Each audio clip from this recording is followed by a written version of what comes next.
છે આપનું નામ? હંસાબેન. શું ઘટના છે અહીંયા અને શું તકલીફ છે આપની? લડકા મદદ નથી કરતા મને. કોણ? લડકા સપોર્ટ નથી કરતા. મારું નામ રાહુલ પટેલ. મેસેજ એવો છે સર કે આજે 6 થી 7 મહિના થઈ ગયા. આ પ્રોબ્લેમ છે, ગટરનું પાણી અંદરથી તે બહાર આવીને આ 7 મહિનાથી આ પ્રોબ્લેમ છે. અમે એસએમસી માં બી આ રીતે અરજી આપેલી છે ઘણા ટાઈમથી. વારંવાર અમે એસએમસી માં અરજી બી આપીએ છીએ, પણ એનો કોઈ નિકાલ આવતો નથી. અને આ જે માજી છે, આ ઘર માલિક, એમના 2 છોકરા રહે છે કોસંબા, 2 છોકરા, અને સારું કમાઈ બી છે અને સારું રહે છે.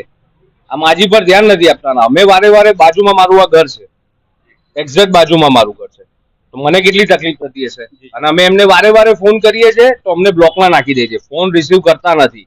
અને અધરમાંથી ફોન કરીએ તો અમને એમ કહે છે કે હા હું કાલે આવું છું, આ પ્રોબ્લેમ સોલ્વ કરું છું. પછી વાત ગઈ સાઈડમાં, પછી આવતા નથી. પછી પાછો એનામાંથી ફોન કરીએ તો રિસીવ થતો નથી. એટલે આમને શું છે કે એમને આ પ્રોપર્ટીમાં ધ્યાન છે. એમની આ જે મધર છે એમનામાં બી કોઈ એમનું છે નહીં ધ્યાન. એમને આ પ્રોપર્ટી વેચી નાખવી છે, પણ વેચો તો કેમ? અમારે બાજુમાં ધ્યાન નહીં રાખવાનું? અમારે કેટલી ગંદકી થાય.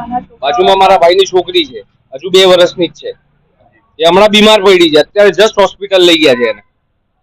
તો આનું આ રીઝનથી થયું હોય તો આમાં શું કરવાનું અમારે? તો આ નિકાલ માટે તમારી પાસે કઈ ઓપ્શન છે? અમારી પાસે ઓપ્શન એક એસએમસી નું ઓપ્શન હોય અમારી પાસે, કેમ કે એના છોકરા તો આવતા નથી. આ માજી ક્યાંથી કરાવવાના? એક છોકરાનું ઓપ્શન હતું અમારી પાસે, એનો છોકરો કોઈ આન્સર આપતો જ નથી સરખી રીતે, અને આવતા જ નથી અહીંયા જોવા કે હા આવું છું. અને 50-100 ફોન કરી નાખ્યા.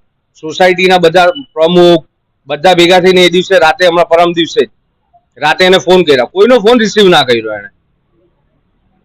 માંગ એટલી જ છે કે આ પ્રોબ્લેમ સોલ્વ કરો, કેમ કે અમે બાજુમાં જે અમે રહીએ છીએ બધાને પ્રોબ્લેમ છે.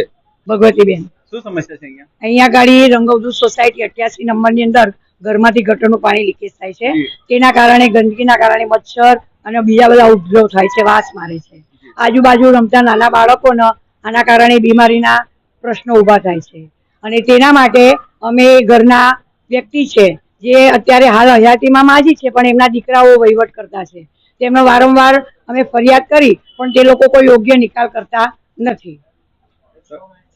અને આ પ્રોબ્લેમ 6 થી 7 મહિના અમે એમના દીકરાઓને કીધું, પણ એ લોકો અમારા ફોન પણ રિસીવ નથી કરતા કે કોઈ વાત કરવા તૈયાર નથી.